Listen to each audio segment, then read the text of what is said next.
G'day viewers, it's Michael here again and welcome back to SingleRacer. And welcome to this totally unplanned video thanks to one of my favourite channels, SimRacing604.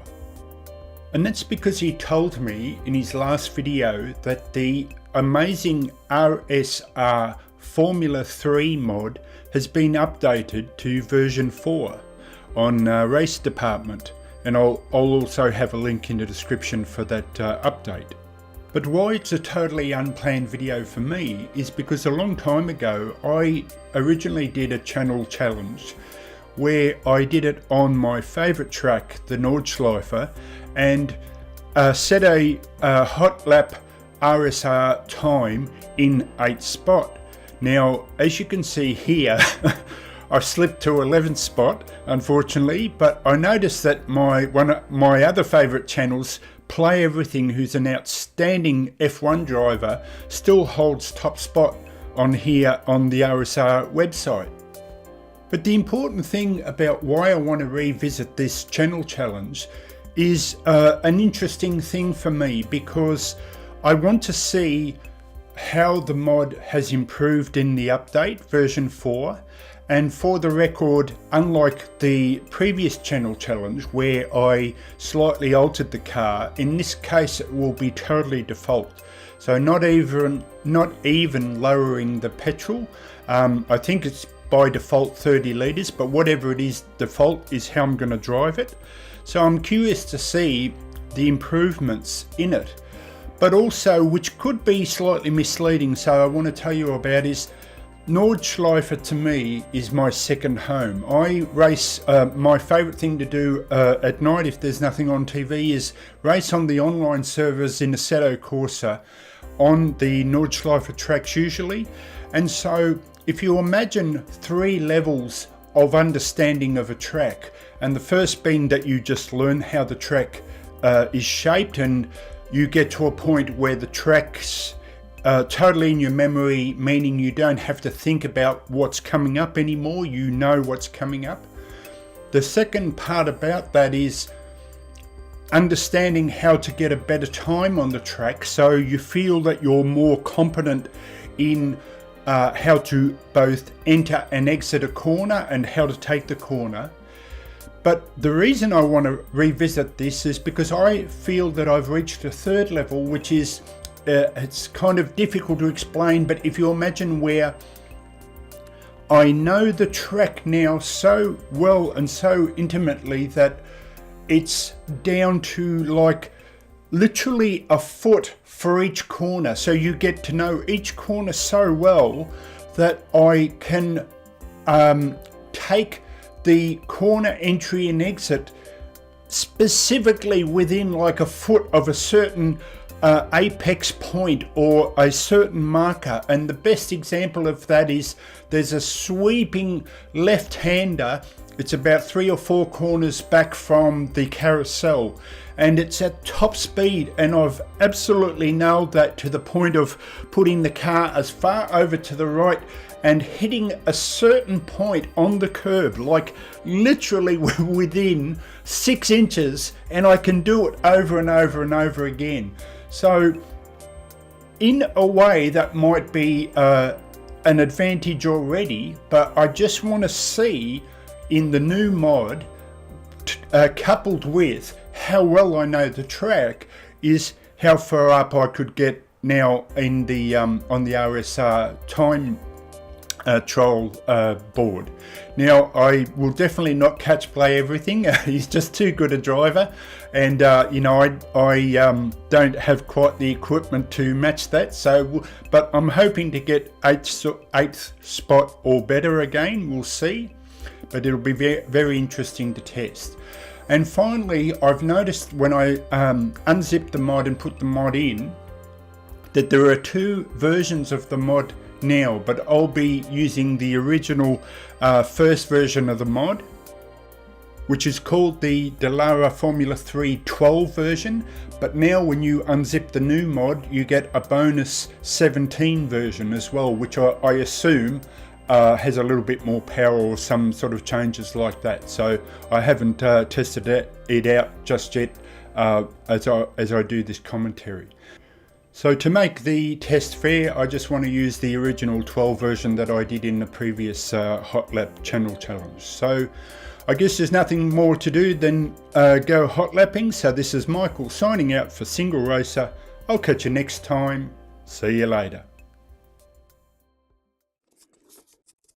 Okay viewers, now just before we head off on our Hotlap featuring the newly updated DALLARA F12, the version 4 update, I just want to stress very strongly that I am deliberately raising the view in the cockpit, and the main reason for that is for any beginners or people, I talk about shaping the corners, and given my very strong knowledge of this track now, I want people to be able to see how the tyres are hitting the apexes and how I might shape a corner. So if I move back here, you can see I'm not really that far raised, but I just think it's better for the overall view for the people watching that want to learn the track, for instance. So let's head off now.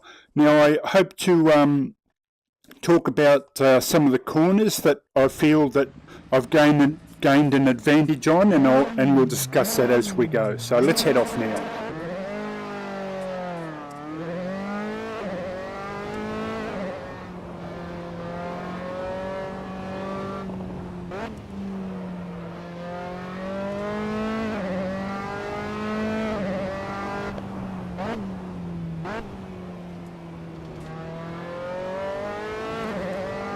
Now one of the things I really like coming up is that's given me an advantage is if you can learn to trail brake into this corner.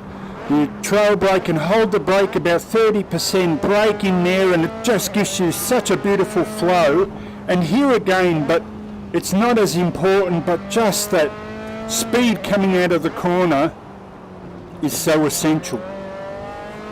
Now this car to me is excellent for a beginner because it's got a lot of power, but it's not overly powered, meaning when you approach here you can keep it flat because it's not so much power that it jumps, providing of course you are comfortable with going a bit quicker and you set the car up right. So here's another example where in GT3 cars I would ease off coming into the corner, but as long as you know how to shape this corner, you don't have to.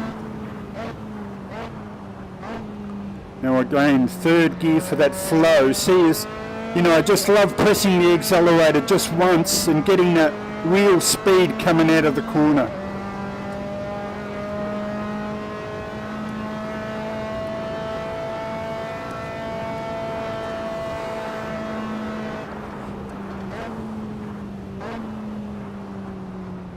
This is a tricky one to master, but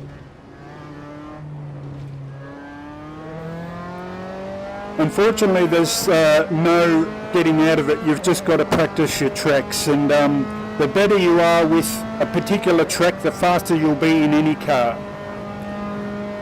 On my previous channel challenge, I'd never actually driven that Corvette C7 before, other than just trying it out as part of the game, but I've never actually ever driven it somewhere.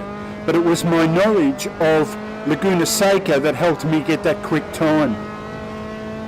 Same here, I sacrifice a little bit of speed here, so meaning I hit the brake early here like this to make sure I can get down to second or whatever gear to get that flow, to get that nice tight flow, and that gives me the power to come out of the corner really quickly.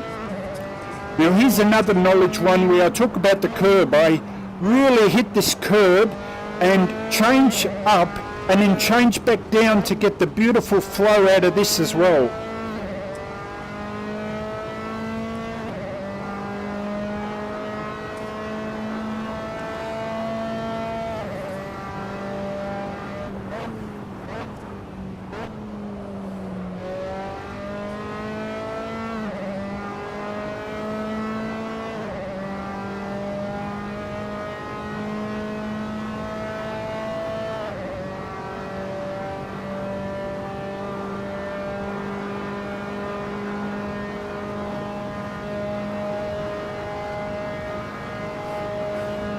Now as we come up to my favourite corner, I reckon I've mastered this corner absolutely.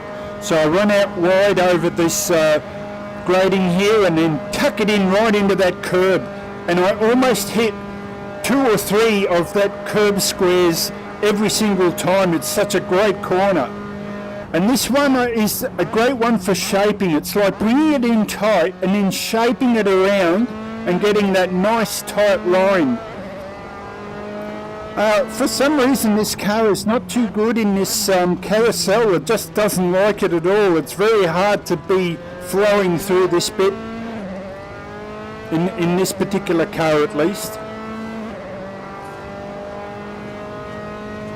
And we come up to my favourite bit. This, because of the cars I drive, especially the Ferrari, which have an overall speed rather than a straight line speed, I absolutely love this section. I catch so many people flying through here.